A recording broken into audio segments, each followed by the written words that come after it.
This meeting of the Shelton Metropolitan Parks District is now called to order. Our first on our agenda is general public comment. Has anyone signed up, or would anyone like to speak? Okay, moving on. Are you two ready for a reading of the consent agenda? Yes, I am. Yes, I am. Vouchers numbered 15 through 16 in the amount of $5,045.00. Okay, do I have a motion to accept the consent agenda as read?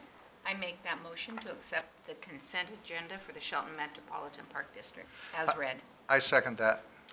Okay, moved and seconded. If there's no further comment, I will call for the vote. All those in favor? Aye. Opposed? None. Motion carries.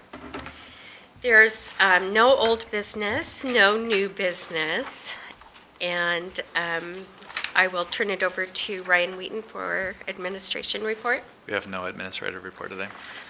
We're obviously going to have to do something more fun on this during this meeting.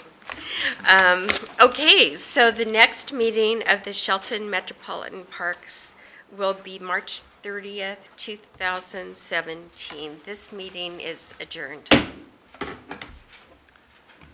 Thank you, Commissioner Moore. And now I'd like to open up the City of Shelton's Commission study session. And the first item on our business is, as always, our Commission weekly reports.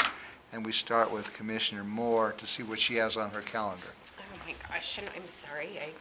Take your time. It's a small town. We have a relaxed commission meeting here. Yes, we do.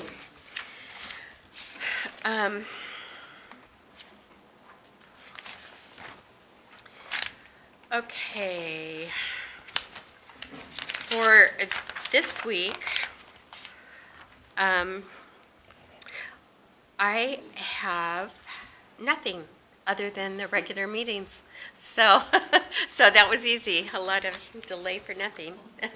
So, that's it. All right, thank you very much. Kathy McDowell? My week's pretty quiet. Also, I've been asked to go on KMAS Thursday morning at 8:35 to talk about the school bond with Carrie Davison. So I'm looking forward to that. And then my briefing with Ryan afterwards. And Friday, my Women's Republican monthly luncheon. And that is my week. I want to say I kind of like quiet weeks because then I can meet with people that, last minute type of thing, and we can talk about stuff. So anyway, that's my schedule for the week. Thank you very much. And again, I have no scheduled meetings for this week other than our scheduled staffing briefing that we have every week. But just for the public's information, what happens is we are all on boards and committees. And usually it's the second and third week when most of that activity is happening. But I can guarantee you that I'll have a special commission briefing during the week, probably, or I will meet with a business owner or somebody from the community or a group or something. So when we're talking about no scheduled meetings, we're not doing anything this week, that merely lets people know that we're not doing our commission board meetings. But at any time, I get phone calls or called in or with Ryan, we're in discussions about things, or with one of our department heads. So it just means that this week we don't have our scheduled commission board meeting. So that's kind of a slow week for all of us, and that completes our weekly commission reports. Next on the agenda is a general comment period. Do we have anybody signed up? We do. Marilyn Vogler. Marilyn Vogler, 420 East Poplar. Several of you were at the community forum last, I think it was fall, about opioid addiction. And you heard, as I did, that addiction to opioids is a chronic, recurring disease, like hypertension or diabetes. A disease that cannot be cured, but it can be managed. Like diabetes, some people are able, through sheer strength of their willpower, to manage this disease. But for the most part, and again like diabetes, management of addiction diseases requires chemical intervention. If you have diabetes, the chemical is insulin, and it's easily available here in Shelton. But if you have an addictive disease, there is very little available in Shelton for you to find or use. It is within your power as our city commission and our governing body to make this better. I would like to say to you that I expect you to do so. I hope you will do so. You need to go to the people at Mason General Hospital, and you need to go to the Department of Public Health as a commission, and you need to go to the fire stations and our emergency medical providers and say, we know that one chemical is not the solution for this disease. So you need to tell them, we need half a dozen doctors in Shelton who are certified and are willing to provide Suboxone treatment. We need a methadone clinic. We need a safe shoot-up clinic like they're initiating in Seattle, where people can go and find alternatives. We need needle exchange locations in Shelton so they won't get left hither, thither, and yon in our parks and street sides. And if there are places where you find needles, please don't take in your chainsaws. That's a little bit like saying, oh, you've got diabetes, you can't see your toes if you don't take your shoes off, cut your feet off. No chainsaws. Put up sharps containers where needles can be disposed of safely. When you've done all this, the Suboxone, the methadone, the safe shoot-up clinics, the needle exchanges, the sharps containers, then if people still shoot up in our parks and public spaces, if they still leave needles where kids can find them, then you can talk about bad behavior. But until then, until you've done all of these things, please at least act like you paid attention at that community forum. Stop talking about bad behavior. Because what we're seeing in our parks and our public spaces, is not bad behavior. Marilyn, It's your people 3 minutes is up. trying to manage a terrible, horrible disease with very little help. Help them. Thank you. Next. Forrest Cooper. All right, and so Forrest made a request. Sometimes we have people from the community that have something that takes a little longer than 3 minutes. He has a presentation for us today, and as chair of this meeting, I allowed that to happen.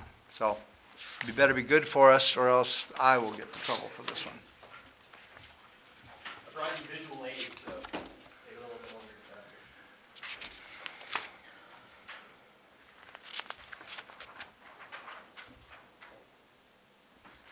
Thank you very much, Commission. I really appreciate the extra couple of minutes here.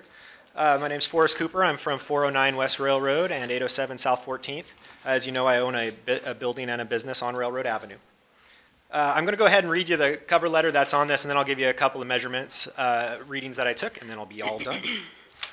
This is a follow-up to a recent concern for public safety and aesthetics pertaining to streetlights on Railroad Avenue that I presented to the Commission on December 19th of 2016.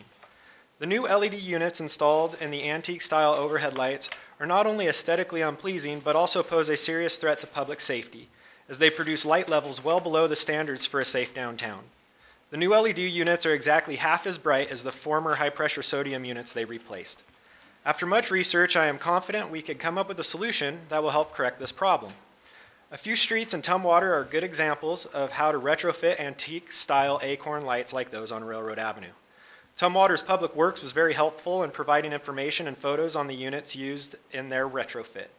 I visited those streets and took measurements of the light output and compared the readings to those in downtown Shelton and have provided those results along with street photos in this packet. Also included is a recommended light levels workbook prepared by NOAO that contains useful info on lighting levels, including the IESNA chart for recommended lighting levels.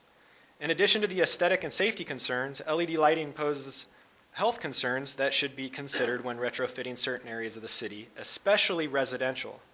I've included a statement released by the American Medical Association on June 14, 2016.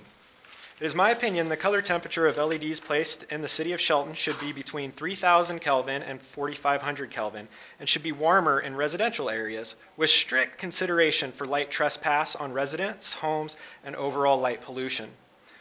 In summary, the city needs to take action on this concern to protect not only the citizens, drivers, and pedestrians, but also as the installation of lighting that is half as bright as those replaced poses a serious liability to the city for not adhering to the current recommended standards.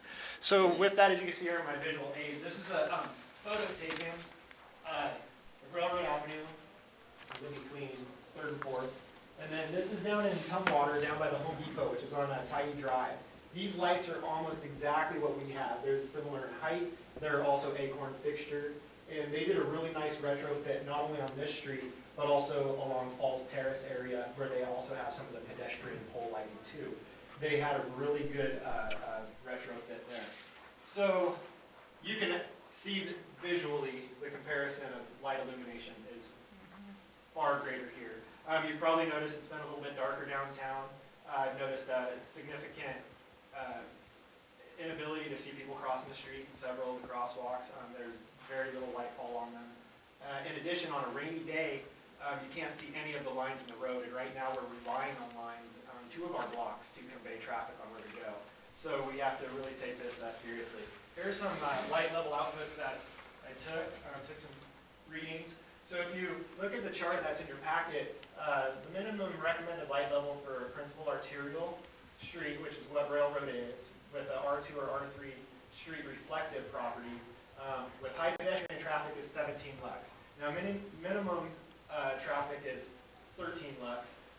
Our measurements on Railroad right now, directly underneath one of these lamps, is 1.4 lux, considerably less than the national standard for the requirements. I took some other kind of random ones. Between 6th and 7th on Railroad, there is a light that is still has not been retrofitted. It's the old high pressure sodium. It measures out at 5.4 lux.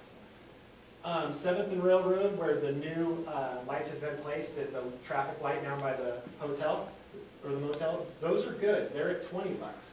So that gives you a benchmark on Railroad of where we should be illuminating the streets. 6th and Coda, that's another new style LED, not antique style. Those are coming at 23. And then here's one at 4th at the alley between Railroad that's coming at 19. So this illustration here represents the crosswalk at 5th and Railroad. On the south side of the street, we have a measurement of 1.4 lux. Underneath the pedestrian light on the north side of the street, we're getting a reading of 10, which is still underneath the standard. And in the middle where the cars travel is 5.4. So I just wanted to bring this information to you guys and also offer my expertise. I work with lighting every day on several different ways. So I'm here for you for any more information that I could provide. I really appreciate the extra couple of minutes. Thank you so much. Thank you for your presentation. Forrest? Yeah. Out here, I don't know if I've told you before, but the street light that's on the corner of 5th and Grove at the end of Grove Street used to be the yellow, dark. Couldn't hardly see where you were going. One day it was an LED light, and it's like lit up. It's huge. So that's really good presentation. Thank you. And the need for us to get these up to where they need to be. Right. Thank you. My pleasure. Thank you. I have a question too. Sure. Since we're doing this, have you checked the lighting along 7th Street? Like, I know the lights are new along the back of Safeway and over in there, but I wondered if you had done any of the tests on those. The ones I did check, which I believe are the same units that they're using up 7th Street, are the ones at the intersection of 7th and Railroad. Okay. Which should be the same unit. And those ones are coming in at 20 lux, which is a good amount of brightness. And I encourage you to walk around down there and take a feel. You really get a sense of it. Oh, yeah. Okay. All right, thank you very much for your presentation there, young man. We appreciate it. Okay, moving right along, we are into are we ready for reading of the consent agenda? Yes. Okay, you ready for reading the consent Yes, agenda? I am. Okay, could we please have that? Vouchers numbered 13513 through 13580 in the amount of $156,885.68. Do we have a motion to approve the consent agenda? I move that we approve the consent agenda as read. I second that. We have a motion and a second. Any further discussion? No. Hearing none, all those in favor signify by saying aye. Aye. Opposed? The consent agenda passes. We have a fairly large action agenda, and before we start, if you think you want to speak on any one of these issues, make sure that you think about that, because when we get to it, you got to be signed in if you want to speak on, and it has to be specific to each item on the action agenda. The first is going to be the Mason County Jail contract, and that's going to be presented to us by our city manager, Ryan Wheaton. Thank you, Mayor and Commissioners. We're bringing forward today the agreed upon agreed upon contract with Mason County. This has been something that has been in the works for around a year. 2014, we started discussions about clarifying some of the terms that were in our agreement, and then in 2016 made the decision that it was time just to upgrade that entire agreement. So this is the result of quite a bit of work. I want to make sure that we recognize not only our staff, particularly Shelby Conklin and Chief Moody, but also from the Sheriff's Office. We had quite a bit of input and help from both Sheriff Salisbury as well as the new jail chief, Hanson. He came along a couple months ago and really helped re-energize the conversation. So a couple things to note in this contract. One, it actually guarantees us 7 inmate beds per day. This is an issue that we didn't have rectified before, so there was no guarantee of beds for the city in the previous agreement. This will guarantee us those 7 beds. It won't guarantee us that we'll be able to always have everybody we want there, but we will have those beds available. So if we have somebody, I know the sheriff's mentioned 1 in, 1 out, but we at least have our beds set aside. In addition, we will have a new daily rate of $85. Currently, our rate is a little over $88. And then we're also excited that we've worked out language in this contract that will not tie us to paying for felony offenders that are in jail, which is something that was not clear before. So with those things in mind, we ask today, after you take public comment, that you agree to this interlocal agreement and then sign this contract today. We're pushing this through a little bit faster than we'd normally like to, in part because we've been working on it so long. It also benefits the city to get this agreement in place.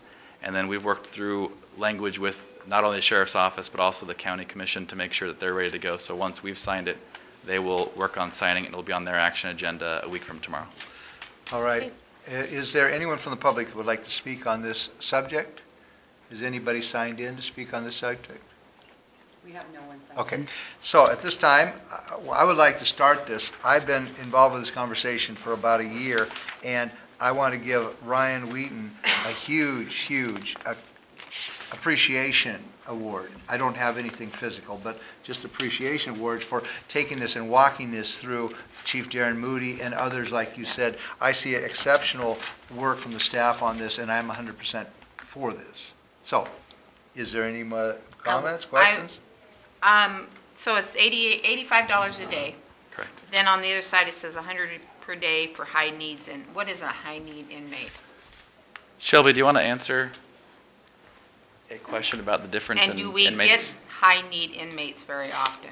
High-need inmates generally are people that it takes more than one jailer to manage. Oftentimes, they have mental health issues or medical needs that just can't be managed by the usual staff. So that it's somebody that requires more care or more. Well, would that person be transferred to the triage center, the one that's coming? No. I think that in some instances, that person would go to the triage center rather than to the jail. Okay. But if you already have him there at the jail, then it... That could happen. Okay, all right. Thank you. Mm-hmm. All right, any other questions or comments? I just would like to compliment as well our staff, Mason County staff, who have worked on this. Since I've been on the commission, this has been kind of an ongoing, unpredictable arrangement. And so I'm very thankful that we have in black and white an arrangement and the assumption of cost so that we're not caught off guard. So thank you very much. Thank you for your hard work.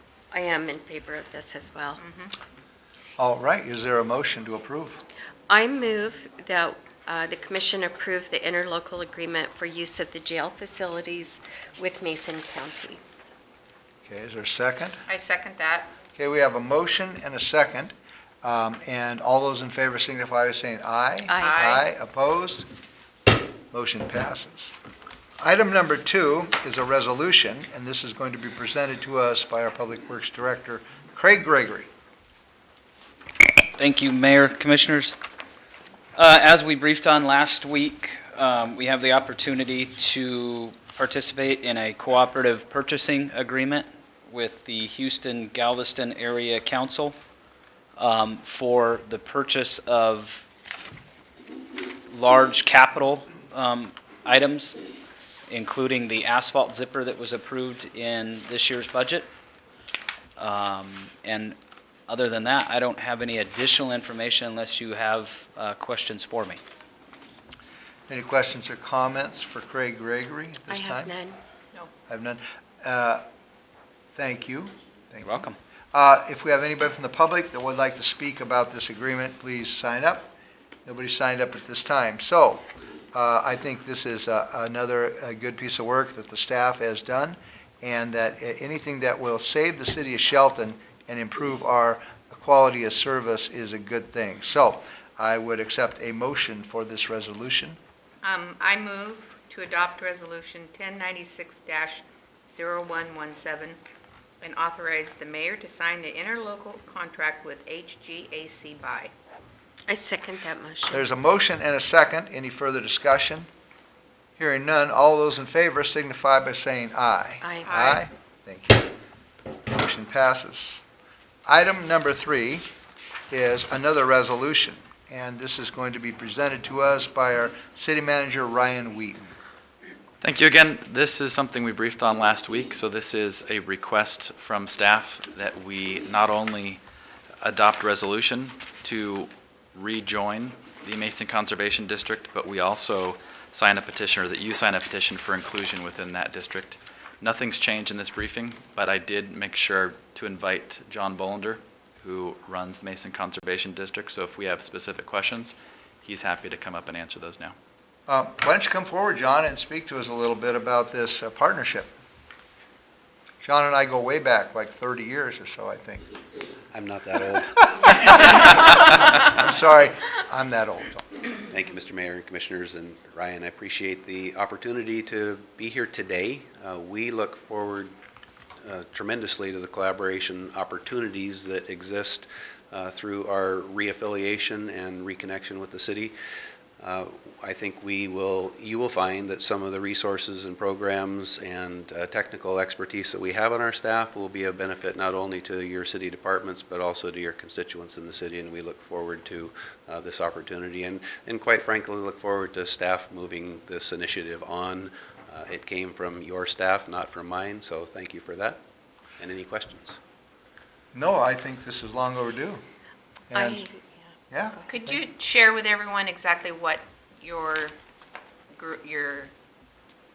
what you do? How much time do you have? Well, 3 minutes. Yeah, 3 minutes, yeah. Not extensive, just some points, The maybe. mission of the Mason Conservation District is to essentially help residents sustain the natural resources in our community. And we do that through programs and projects around water quality, habitat restoration. We have a fairly active youth education program where we take environmental and natural resource education into our schools, and we look forward to seeing that well housed in your schools in the city of Shelton. But essentially we provide technical assistance to landowners on how to manage resource concerns, soil erosion, stormwater, etc. on their lands, and we do that at no charge to the landowners. Okay. We have landscape designers, we have engineers, we have resource technicians on staff, and they're very well regarded, and they love to bring their talents to your community. The one thing that really sold me on this, John, is a little line here in my notes. It says, there is no cost associated with the city being included in the Mason Conservation District. So we love things like that, where it doesn't cost us any money. But I think this is a good deal, but we will hear from the public. So any other questions for Mr. Bolander? I watched you work on the PUD out there and was very interested and excited to know that that was a water conservation project to not have to water everything. And it saved the PUD a considerable amount of money. Yeah, it So looks great. although there's no cost for our services, I think you will reap some financial benefits from those collaborative efforts. Yeah, very good. I would just like to add that I've had numerous conversations with Mr. Bolander over the last few years, and I'm thrilled that this is finally coming to fruition, and really excited by the enhanced work that we can do in partnership. So, yay. I know my 3 minutes are probably up. I'll just illuminate for a moment, since we were talking about illumination earlier.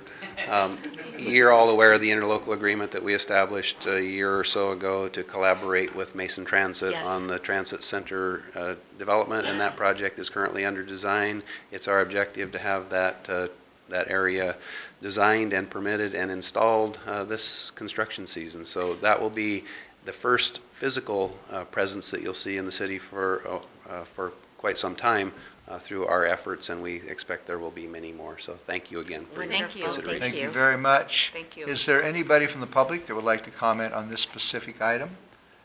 If not, what we'll do is ask if it looks like this one requires a motion. Okay, so do we have a motion concerning this? I'm sorry. I Sorry. move that we adopt resolution number 1097-0117 and sign the petition for inclusion of additional territory within Mason Conservation District. I will second that. There's a motion and a second. Any further discussion? Hearing none. All those in favor signify by saying aye. Aye. Opposed? The motion carries. Item number 4 is a memorandum of understanding, and that is going to be presented to us by our Assistant City Manager, Vicki Look. Well, thank you, Mayor, Commissioners. I presented this memorandum of understanding last week, and it really is to extend the current contract of our customer service group throughout this next year, so that we will have an opportunity to get together and talk about medical options for 2018 and out. And it did come with COLA and also a little bit of a salary adjustment because they were behind our comparables. And we're asking that you approve this memorandum of understanding and authorize me to sign on behalf of the city. Do you have any questions, though, that I can answer? I don't. No, not for us, but I'll give the opportunity for anybody from the public that would like to talk about this. If they do, we have to allow that opportunity. Seeing none signed in, though, we will go forward, and this is our second or third touch on this, and I think this is the right thing to do. So at this point, I would need a motion to approve. I would make the motion to approve the Customer Service Union Memorandum of Understanding effective from January 1st, 2017 through December 31st, 2017, and authorize the Assistant City Manager to sign on behalf of the city. I second that motion. There's a motion and a second. Any further discussion? Hearing none, all those in favor signify by saying aye. Aye. Opposed? Can you tell me why they call it a Memorandum of Understanding? Well, we didn't open up the whole contract, so because we wanted a one-year extension so that we could talk about some of the details with Okay. the medical plans and things like that. So that means just that part. Well, we'll probably have a full opening for the contract beginning later this year. We will negotiate. Ideally, we like to have a 3-year contract or so, but we do know that there's going to be some changes with the medical offerings, and we thought it was we will be putting together a citywide group of stakeholders in that to consider what we might want to do 2018 and out. Okay, all right, thank you. All right, item number 5 is a board that I sit on, and it's called the Hotel Motel Board. And so at this time, our Assistant City Manager, Vicki Look, will talk to us about reinstating a couple of longtime members, I believe. We are asking that you reappoint the members that have been on this committee for quite a while. They're pretty active. They review the applications with us. We do that every September, and that is Annette McGee and Dwayne Wilson. And then we do also have representatives from the Super 8 and from the city, the Shelton Inn. Shelton Inn. Across the Yeah, street Shelton. over here, I was thinking what. They also participate, and so what we would like to ask the commission to is to reappoint those 4 members back for the year 2017. Okay, so anybody from the public that wants to weigh in on this subject, you're more than welcome to. I don't see anybody signed in at this point, so I can say that I've been on this for 5 years, and I think Dwayne Wilson and Annette McGee have been long-time volunteers in this community on many levels, and I would greatly think it would be, if they want to be on that board, they are a valuable asset to the community. So I would support this request. So if there's no other questions or comments for Vicki Look, we could have a motion to appoint these people back on the board. I'll move to appoint Mr. Dwayne Wilson and Ms. Annette McGee to represent organizations eligible to receive tourism funds, and Ms. Sky Kim, and Mr. Jason Kim to represent businesses required to collect tourism taxes to the Hotel Motel Advisory Committee for the year 2017. I will second that motion. There's a motion and a second, and is there any further discussion? Nope. Okay, all those in favor signify by saying aye. Aye. Opposed? Motion passes. Under item number F, nothing on our business agenda. Item G, administration reports. I'll turn it over to Ryan Wheaton to see if there's any. We have no administration report today. Okay. Administration final touches. Just 2. So Okay. we have our draft comprehensive plan that will be out to the public this Thursday. And then we also wanted to follow up on last week's touch that we are going to bring forward the solid waste options to you next Monday. So Public Works will brief on that. All right. At this time, our next meeting will be February 6th at 6 p.m. in the evening. This meeting is adjourned. Thank you.